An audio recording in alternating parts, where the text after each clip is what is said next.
श्री शिवाय नमस्तुभ्यम। हर हर महादेव। दोस्तों, आज की वीडियो में मैं बात करने जा रही हूँ अश्विन मास की पूर्णिमा के बारे में। इसे हम सभी शरद पूर्णिमा के नाम से भी जानते हैं। शास्त्रों के माने तो आज के दिन भगवान श्री कृष्ण ने रास रचाए थे। आज के दिन की चांदनी जो होती है, मतलब चंद्रमा की रोशनी जो होती है, उससे अमृत की वर्षा होती है। ऐसी महत्वपूर्ण है अश्विन मास की पूर्णिमा। हमारे शास्त्रों में इस पूर्णिमा का बहुत अधिक महत्व बतलाया गया है। इस बार की शरद पूर्णिमा बहुत ही विशेष है, क्योंकि इस बार की शरद पूर्णिमा के दिन लग रहा है चंद्र ग्रहण। ये पूर्णिमा पड़ रही है 28 अक्टूबर शनिवार को। साल का अंतिम चंद्र ग्रहण शरद पूर्णिमा के दिन लगने जा रहा है। शरद पूर्णिमा के दिन चंद्रमा अपनी 16 कलाओं से परिपूर्ण रहते हैं। ऐसे में इस दिन ग्रहण लगना बहुत ही महत्वपूर्ण रहने वाला है। चलिए जानते हैं चंद्र ग्रहण से जुड़ी महत्वपूर्ण जानकारी के बारे में, और वीडियो के अंत में जानेंगे गुरु जी के द्वारा बताए गए शरद पूर्णिमा के दिन किए जाने वाले बहुत ही विशेष उपाय के बारे में, जिसे आप सभी इस विशेष पूर्णिमा के दिन करके अपने जीवन के किसी भी प्रकार के विशेष मनोकामना को परिपूर्ण कर सकते हैं। तो चलिए जानते हैं चंद्र ग्रहण से जुड़ी महत्वपूर्ण जानकारी और शरद पूर्णिमा के दिन किए जाने वाले विशेष उपाय के बारे में। लेकिन इससे पहले आप सभी से प्रार्थना है कि अगर आपने अभी तक चैनल को सब्सक्राइब नहीं किया है तो चैनल को सब्सक्राइब कर ले और बेल आइकन को प्रेस कर ले, ताकि जब भी हमारे चैनल पर कोई नया वीडियो आएगा तो इसकी जानकारी सबसे पहले आपको मिलेगी। साथ ही जानकारी पसंद आए तो एक लाइक ज़रूर कर दीजिएगा और कमेंट में महादेव का कोई सा भी प्यारा नाम लिखना मत भूलिएगा। चलिए जानते हैं कि चंद्र ग्रहण भारत में कब लगेगा और सूतक काल कब से प्रारंभ होगा। भारत में चंद्र ग्रहण 28 अक्टूबर शनिवार की रात 1:05 से 2:24 तक रहेगा। यानी यह ग्रहण 1 घंटा 18 मिनट का रहेगा। चंद्र ग्रहण में सूतक ग्रहण के 9 घंटा पहले से ही लग जाता है। यानी चंद्र ग्रहण का सूतक शाम में 4:05 से शुरू हो जाएगा। इस दौरान आपको स्नान, दान, पुण्यकार और भगवान की मूर्ति को स्पर्श नहीं करना चाहिए। इस दौरान आप भगवान का भजन कीर्तन कर सकते हैं, लेकिन पूजा पाठ नहीं कर सकते हैं। आप सभी अपने घर के मंदिर का दरवाज़ा, पर्दा वगैरह बंद कर दीजिएगा। ध्यान रखिएगा कि सूतक काल प्रारंभ होने से पहले खाने पीने की चीज़ों में तुलसी के पत्ते डाल दीजिएगा, या कूसा भी डाल सकते हैं। शरद पूर्णिमा के दिन इन सभी बातों का विशेषकर ध्यान रखिएगा। गुरु जी के अनुसार शरद पूर्णिमा साल की बहुत ही विशेष पूर्णिमा होती है।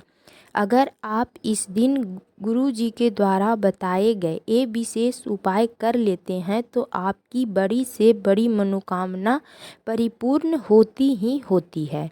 चाहे वो धन धान्य के लिए हो, नौकरी व्यापार से संबंधित हो, मकान ज़मीन से संबंधित हो, स्वास्थ्य से संबंधित हो, या फिर आपके बच्चे गलत संगत में चले गए हैं, पढ़ाई में मन नहीं लगता हो, कैसी भी मनोकामना हो, किसी भी प्रकार की मनोकामना हो, तो गुरु जी ने कहा कि अगर आप सभी शरद पूर्णिमा के दिन ये विशेष उपाय कर लेते हैं तो आपकी मनोकामना परिपूर्ण होकर ही रहेगी। इस उपाय के लिए आपको लेना है 5 बेलपत्र। अगर आपके पास बेलपत्र नहीं है तो आप महादेव पर समर्पित किए गए बेलपत्र को उठाकर जल से धोकर शुद्ध करके इस बेलपत्र का उपयोग भी कर सकते हैं। बस इस बात का ध्यान रखना है कि बेलपत्र कहीं से भी कटा फटा नहीं होना चाहिए। और आपको लेना है एक कमलगट्टा। कमलगट्टा पूजा सामग्री बेचने वाले दुकान में आसानी से मिल जाएगी। तो आपको लेना है सिर्फ एक कमलगट्टा और साथ ही साथ ले लीजिएगा एक तांबे के लोटे में अपने घर का शुद्ध जल। अब आपको इन सभी सामग्रियों को लेकर पहुंच जाना है महादेव के मंदिर में। इस उपाय को आप शरद पूर्णिमा के दिन सुबह से लेकर शाम के 3:30 बजे तक कर सकते हैं।